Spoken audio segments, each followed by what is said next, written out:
ಬನ್ನೂರು ಹೋಬಳಿಯ ಹನುಮನಾಳು ಗ್ರಾಮದಲ್ಲಿ ನಿನ್ನೆ ಮತ್ತು ಇಂದು ಯುಗಾದಿ ಹಬ್ಬದ ಪ್ರಯುಕ್ತ ಗ್ರಾಮ ದೇವತೆಗಳಾದ ದೊಡ್ಡಮ್ಮ ತಾಯಿ ಮತ್ತು ಚಿಕ್ಕಮ್ಮ ತಾಯಿ ದೇವರ ಪೂಜಾ ಮಹೋತ್ಸವ ಬಹಳ ಅದ್ದೂರಿಯಾಗಿ ಆಚರಿಸಲಾಗುತ್ತಿದೆ.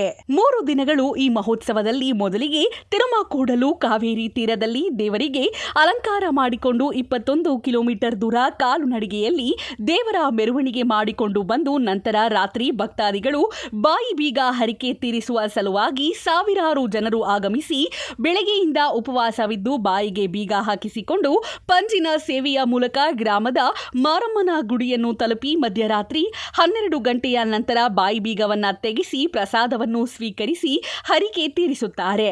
ನಂತರ ಬೆಳಗ್ಗೆಯಿಂದಲೇ ಪೂಜೆ ಪ್ರಾರಂಭಗೊಂಡು ಗ್ರಾಮದ ಪ್ರತಿಯೊಂದು ಮನೆಗೂ ಭೇಟಿ ನೀಡಿ ಪ್ರತಿಯೊಂದು ಮನೆಯ ಪೂಜೆಯನ್ನು ಸ್ವೀಕರಿಸಿ ಎಲ್ಲರಿಗೂ ಆಶೀರ್ವದಿಸಿ ಊರನ್ನು ಕಾಯುವುದಾಗಿ ಭರವಸೆ ನೀಡಿ ದೇವಮಂದಿರದ ಗರ್ಭಗುಡಿಗೆ ಸೇರುವ ಈ ಸಂದರ್ಭದಲ್ಲಿ ಗ್ರಾಮದ ಎಲ್ಲಾ ಜನರು ಒಂದೆಡೆ ಸೇರಿ ಬಹಳ ವಿಜೃಂಭಣೆಯಿಂದ ಯುಗಾದಿ ಹಬ್ಬದ ಆಚರಣೆಯನ್ನು ಮಾಡಿ ಸಂತೋಷವನ್ನ ವ್ಯಕ್ತಪಡಿಸುವ ಅಪರೂಪದ ಕ್ಷಣಕ್ಕೆ ಸಾಕ್ಷಿಯಾಗುತ್ತಾರೆ.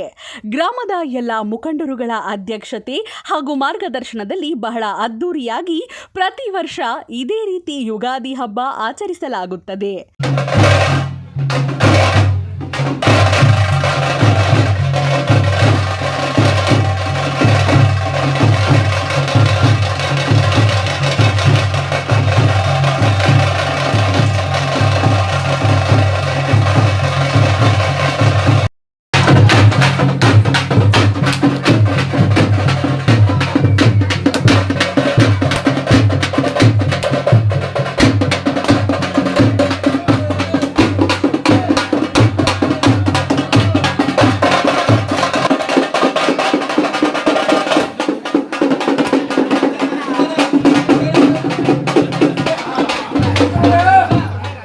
ನಿಧಿ ಮತ್ತು ಭುವನೇಶ್ವರಿ, ಕೇಬಲ್ ಟಿವಿ, ರಾಮಮೂರ್ತಿ ನಗರ.